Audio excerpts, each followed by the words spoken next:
नमस्कार भाई बहनों, सुप्रभात। सार्थक government job point YouTube channel आप सब लोगों का हार्दिक स्वागत करता है। चैनल पर नए हैं, चैनल को सब्सक्राइब करके वीडियो को लाइक कर दें, शेयर कर दें, बेल आइकन दबा करके रख लें ताकि आपको नोटिफिकेशन मिल जाए और आप उसे शेयर कर पाएँ। चलिए खबरों की शुरुआत कर लेते हैं। पहली जो महत्वपूर्ण सूचना है वो है आप सभी लोगों की लोक सेवा आयोग से। लोक सेवा आयोग अपना परीक्षा कैलेंडर कर जारी करने की स्थिति में था, लेकिन उन्होंने जारी नहीं किया। ठीक है ना।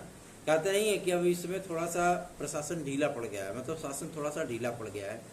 चुनाव में व्यस्तता होने के कारण वो ज़्यादा कुछ ध्यान दे नहीं पा रहे हैं। लेकिन अब इतनी बातें तो आप लोगों की स्पष्ट हैं कि आप लोगों को जीडीसी सहित तमाम भर्ती परीक्षाएं भी देखने के लिए मिल जाएंगी, जो कि आप लोगों की बहुप्रतीक्षित है। उसका रीज़न भी यही है कि बहुत से विद्यार्थी अभी एलटी ग्रेड की, खंड शिक्षा अधिकारी की, जीआईसी लेक्चरर की, असिस्टेंट प्रोफेसर जीडीसी की ये सारी तैयारियां कर रहे हैं। लेकिन समस्या इस बात को लेकर के आ रही है कि विज्ञापन न होने की स्थिति में वो विद्यार्थी ओवरएज भी होंगे। लगभग हर महीने में कोई ना कोई विद्यार्थी ओवरएज हो ही रहा है। ठीक है। ऐसी परिस्थितियां बनती हैं जिसकी वजह से उनको समस्याओं का सामना करना ही पड़ता है। तो इनकी संख्या लगातार बढ़ रही है। ठीक है। अभी तो 4.25 लाख का ही आंकड़ा आया था, लेकिन मेरे ख्याल से इस समय तो कम से कम 7.5 लाख के पार चला गया होगा। ठीक है।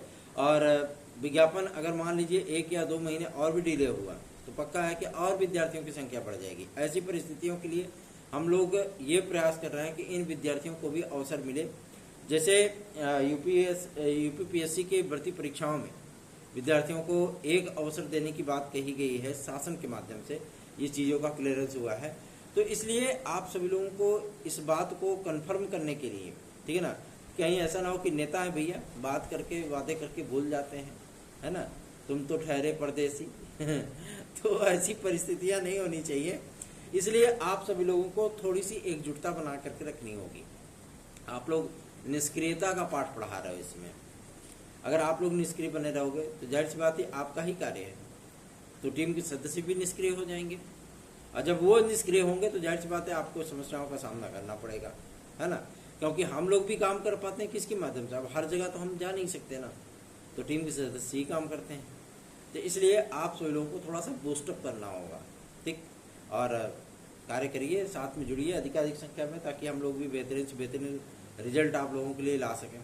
चलिए आगे बढ़ते हैं। परीक्षा कैलेंडर में इस बार की स्थितियां परिस्थितियां थोड़ी सी विपरीत जरूर हैं, लेकिन आप सभी लोगों को वो तमाम भर्ती परीक्षाएं देखने के लिए मिलने वाली हैं जो भर्ती परीक्षाएं आप सभी लोगों के लिए बेहतरीन से बेहतरीन साबित होंगी आपके प्रतियोगी जीवन के लिए। क्यों? क्योंकि आपकी प्रतीक्षा समाप्त होगी। ठीक है। और आप लोगों को जब कंफर्म ये चीज़ें पता होंगी कि इस फलाना तारीख को हमारा एग्ज़ाम होगा, तो जाहिर सी बात है विज्ञापन उसके 1-1.5 महीने 2 महीने पहले आएगा, है ना, ये क्लियर हो जाएगा। तो इसलिए मैं कह रहा हूँ कि तैयारियाँ आप लोग करते रहिए, पढ़ाई करते रहिए, पढ़ाई से निर्वृत्त मत हो जाइए बिल्कुल भी। ठीक है।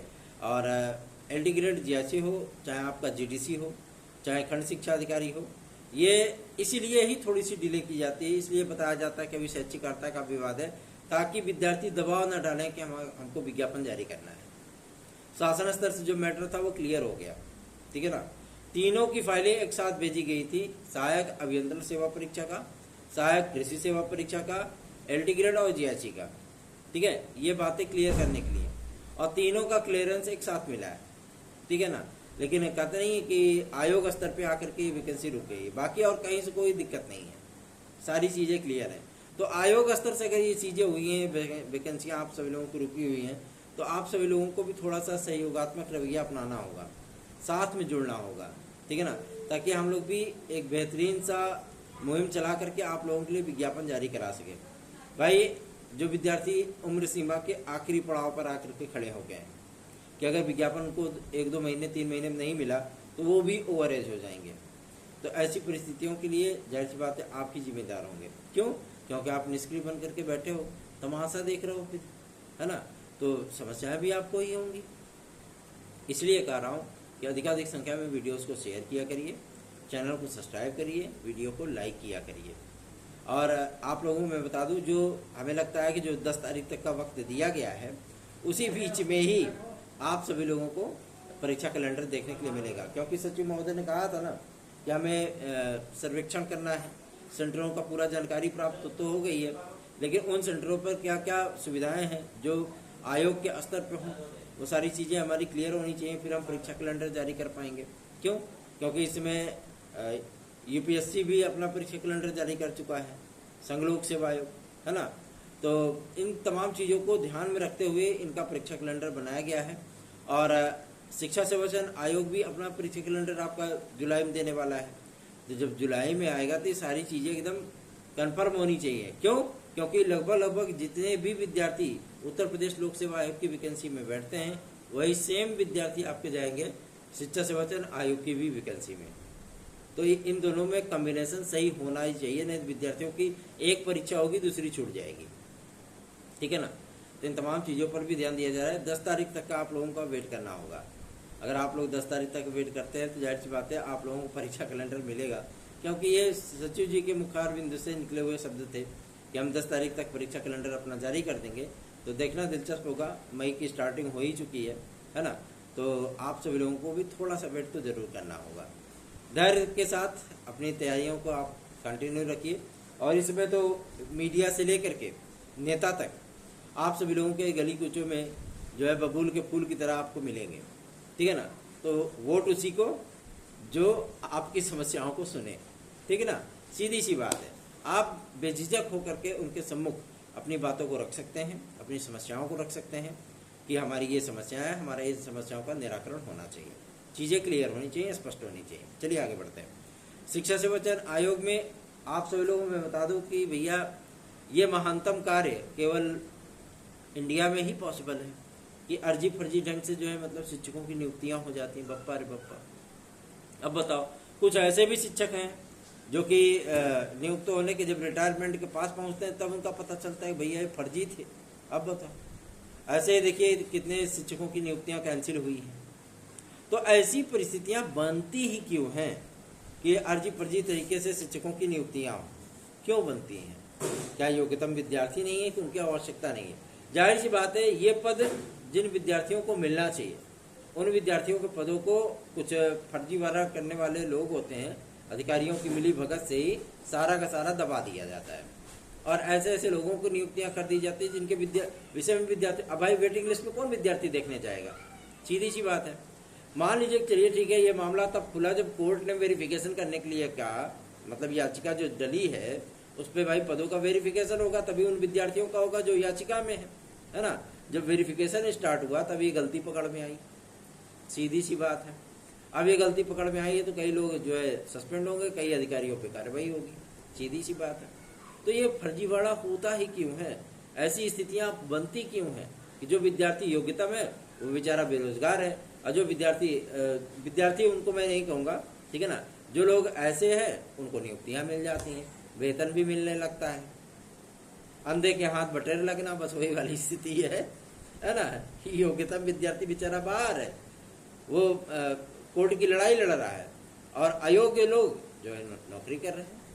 ये स्थितियां परिस्थितियां केवल और केवल उत्तर प्रदेश में ही देखने के लिए मिलती है। और ऐसा नहीं कि केवल उत्तर प्रदेश में, अन्य राज्यों में भी, भारतवर्ष में ऐसे ही होता है, हमारे यहाँ ऐसा ही होता है ना। यही चीजें चल रही है।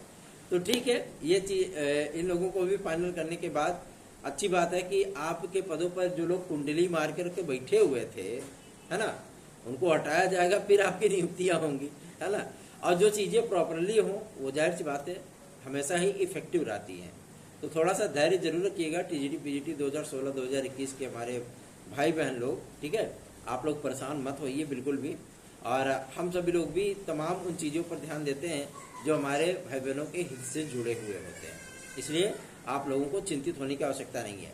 टीजीटी पीजीटी 2016-2021 के विद्यार्थियों के लिए ये याचिका एक ब्रह्मास्त्र की तरह है, और आप सभी लोगों की समस्याओं को ध्यान में रखते हुए ही ये याचिका की गई थी, ठीक है ना। कि उसमें जो योग्यतम विद्यार्थी हैं, जो विद्यार्थी वास्तविकता में योग्यता रखते हैं और उनको आयोग की गलतियों की वजह से या बोर्ड की गलतियों की वजह से उनको दिक्कतों का सामना करना पड़ा, उनका चयन नहीं हुआ, ऐसे विद्यार्थी ही न्याय मांगने के लिए न्यायालय वगैरह में जाते हैं, जो प्रताड़ित होते हैं, है ना। तो आप सभी लोगों को मैं बता दूं कि आप लोगों को चिंतित होने की आवश्यकता नहीं है, निश्चिंत रहें। वेरिफिकेशन का काम चल रहा है, इतने लोग पकड़े गए ना अर्जी फर्जी ढंग से, बाकी और भी पकड़े जाएंगे, टेंशन मत लीजिए, ठीक है। और टोटल जो जानकारियां दी जाती हैं कि भैया 367 पद 2016 के हैं, 241 पद आपके 2021 के हैं। तो ऐसी परिस्थितियां होंगी कि जब ये लोग हटेंगे तो इन पदों की संख्या 400 को पार जाएगी, सीधी सी बात है। तो एडवांटेज तो आपको ही मिलना है ना, वो पद आपको ही मिलेंगे ना, तो परेशान क्यों होते हैं? निश्चिंत रहिए। 97 ये मेरा व्हाट्सअप नंबर है, आप इस पर हमसे TET C TET super TET, TGT, PGT, LT, GRC, UP constable, UP triple SC, DSSB, UGC, NET JRF, Bihar शिक्षक भर्ती, बीएड एंट्रेंस एग्जाम आदि के नोट्स प्राप्त करके अपनी सफलता को सुनिश्चित बना सकते हैं। चलिए आगे बढ़ते हैं। शिक्षा सेवा चयन आयोग इस समय पूरी तरीके से भाई अपना कार्य तो उन्होंने कंप्लीट कर ही दिया। क्यों?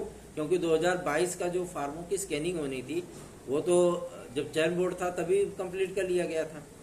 तो अब तो कोई चीजें बाकी नहीं रह गई कि भैया चलो कुछ बाकी है तो उसको पूरा कंप्लीट करते हैं, है ना। सारी स्थितियां परिस्थितियां स्पष्ट हो गई हैं।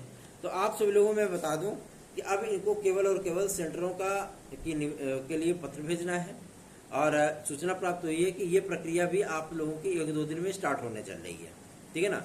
कि सेंटरों की लिस्ट मांगने की प्रक्रिया जो है वो स्टार्ट की जाएगी और फर्मों के चयन के लिए शासन से परमिशन मांगा गया है कि हम निविदा जारी कर दें। क्योंकि भैया देखो इस समय चुनावी आचार संहिता है तो हर काम पूछ करके शासन से ही करना पड़ेगा। हालांकि ये आयोग उस स्थिति में है कि बार बार शासन से इनको परमिशन लेने की आवश्यकता नहीं पड़ेगी। तब आप कहेंगे बार बार तब फिर शासन के पास पत्र भेज करके ये काय के लिए अपना जो है मतलब समय बर्बाद कर रहे हैं। इसलिए कर रहे हैं क्योंकि इस समय आयोग अर्ध अवस्था में है। क्यों? क्योंकि भैया ना तो परमानेंट अध्यक्ष है, ना तो परीक्षा नियंत्रक है, ना सचिव है, ना डिप्टी सचिव है, कोई है ही नहीं। जब कोई है ही नहीं तो शासन से तो परमिशन मांगने पड़ेगा। आयोग तभी अपना पूरा स्वरूप लेगा जबकि अध्यक्ष होंगे, सचिव होंगे, उप सचिव होंगे, परीक्षा नियंत्रक होंगे, वित्त अधिकारी होंगे, न्याय विभाग के अधिकारी होंगे, तब आयोग अपना पूरा स्वरूप लेगा। इस समय तो केवल ढांचा खड़ा कर दिया गया, सदस्यों को भेज दिया गया, चलो भैया तुम्हारा कार्यकाल आज से स्टार्ट हो जाता है। बस वही परिस्थितियां हैं, बाकी और कुछ भी नहीं है। तो कार्य आप सभी लोगों के जो है शासन से पूछ के ही किए जाएंगे। अब शासन परमिशन दे देगा, निविदा तुरंत जारी हो जाएगी, फर्मों का चयन कर लिया जाएगा। फर्मों का चयन आपका मान लीजिए कि मई जून के अंदर कंप्लीट कर लिया गया, जुलाई में आपका पेपर अनाउंस कर दिया जाएगा, भैया इस तारीख से आप लोगों का पेपर है, ठीक है। एक्सपर्ट के लिए भी टीमें गठित की गई हैं और कार्यवाहक जो अध्यक्ष महोदय हैं उन्हीं की अध्यक्षता में कौन एक्सपर्ट बनेगा, कौन पेपर सेट करेगा, ये तमाम चीज़ें, क्या सिलेबस रखा जाना है, सारी चीज़ें आपकी क्लियर होनी चाहिए, है ना। तो आप लोग चिंतित बिल्कुल मत होइए, निश्चिंत होकर के अपनी तैयारियां करते रहिए। थोड़ा सा माहौल ज़रूर उदासीन वाला है, लेकिन इसका ये तात्पर्य नहीं है कि आप सभी लोगों को कोई भी चीज़ें हासिल नहीं होंगी, ठीक है। चिंता मत करिए। चलिए आगे बढ़ते हैं। अब बात करेंगे आपके यूपीटीईटी के विज्ञापन को लेकर के। बहुत से लोग ये चीज़ें बोलते होंगे कि पहला जो शिक्षा सेवा चयन आयोग विज्ञापन जारी करेगा वो यूपीटीईटी का जारी करेगा। ऐसी कोई परिस्थितियाँ नहीं है। यूपीटीईटी अभी खुद ही सबसे बड़े यक्ष प्रश्न में उलझ गई है। क्यों? क्योंकि माध्यमिक लेवल पे टीईटी करानी है क्या, अभी तक शासन से क्लियरेंस नहीं मिल पाया है ना, और उसका सिलेबस ही नहीं बन पाया है। जब सिलेबस नहीं बन पाया तो टीईटी के बारे में तो अभी सोचना ही बेमानी है, पहला। दूसरा ये कि प्राथमिक में 1 to 5 में क्या उत्तर प्रदेश शासन बीएड वालों को वैलिड करेगा या वो इनवैलिड ही रहेंगे।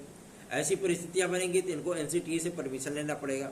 यदि उन्होंने परमिशन ले रखा है तो जाहिर सी बात है इनको टीईटी में मौका देना पड़ेगा, है ना। टीईटी में मौका मिलेगा तो जाहिर सी बात है डीएलएड और बीटीसी वाले विद्यार्थी उधर आएंगे फिर, है ना, फिर से वो याचिका करेंगे, फिर ये मामला लटकेगा। तो ये सारी चीज़ें पहले क्लियर होंगी, उसके बाद ही आपका यूपीटीईटी का विज्ञापन जारी होगा, ठीक। तभी थोड़ी सी प्रतीक्षा करिए। यूपीटीईटी का विज्ञापन आने में तकरीबन अभी 4 से 5 महीने का समय शेष है, ठीक है ना।